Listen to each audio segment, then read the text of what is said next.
एक समय की बात है।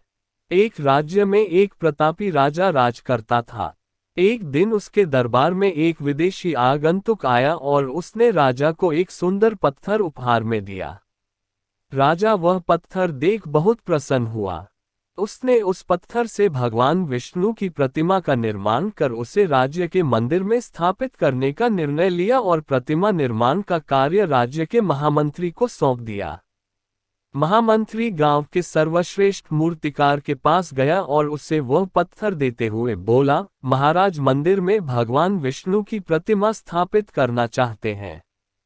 7 दिवस के भीतर इस पत्थर से भगवान विष्णु की प्रतिमा तैयार कर राजमहल पहुंचा देना। इसके लिए तुम्हें 50 स्वर्ण मुद्राएं दी जाएंगी।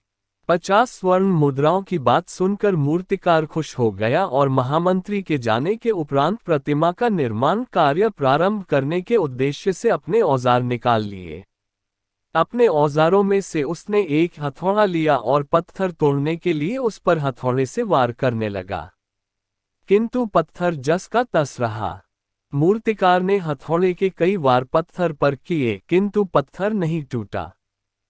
50 बार प्रयास करने के उपरांत मूर्तिकार ने अंतिम बार प्रयास करने के उद्देश्य से हथौड़ा उठाया, किंतु यह सोचकर हथौड़े पर प्रहार करने के पूर्व ही उसने हाथ खींच लिया कि जब 50 बार वार करने से पत्थर नहीं टूटा, तो अब क्या टूटेगा। वह पत्थर लेकर वापस महामंत्री के पास गया और उसे यह कह वापस कर आया कि इस पत्थर को तोड़ना नामुमकिन है, इसलिए इससे भगवान विष्णु की प्रतिमा नहीं बन सकती। महामंत्री को राजा का आदेश हर स्थिति में पूर्ण करना था, इसलिए उसने भगवान विष्णु की प्रतिमा निर्मित करने का कार्य गांव के एक साधारण से मूर्तिकार को सौंप दिया।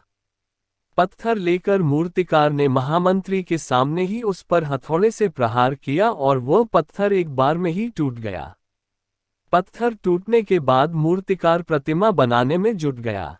इधर महामंत्री सोचने लगा कि काश पहले मूर्तिकार ने एक अंतिम प्रयास और किया होता तो सफल हो गया होता और 50 स्वर्ण मुद्राओं का हकदार बनता। सीख मित्रों, हम भी अपने जीवन में ऐसी परिस्थितियों से दो चार होते रहते हैं। कई बार किसी कार्य को करने के पूर्व या किसी समस्या के सामने आने पर उसका निराकरण करने के पूर्व ही हमारा आत्मविश्वास डगमगा जाता है और हम प्रयास किए बिना ही हार मान लेते हैं। कई बार हम 1-2 प्रयास में असफलता मिलने पर आगे प्रयास करना छोड़ देते हैं, जबकि हो सकता है कि कुछ प्रयास और करने पर कार्य पूर्ण हो जाता या समस्या का समाधान हो जाता। यदि जीवन में सफलता प्राप्त करनी है तो बार बार असफल होने पर भी तब तक प्रयास करना नहीं छोड़ना चाहिए जब तक सफलता नहीं मिल जाती। क्या पता जिस प्रयास को करने के पूर्व हम हाथ खींच ले वही हमारा अंतिम प्रयास हो और उसमें हमें कामयाबी प्राप्त हो जाए।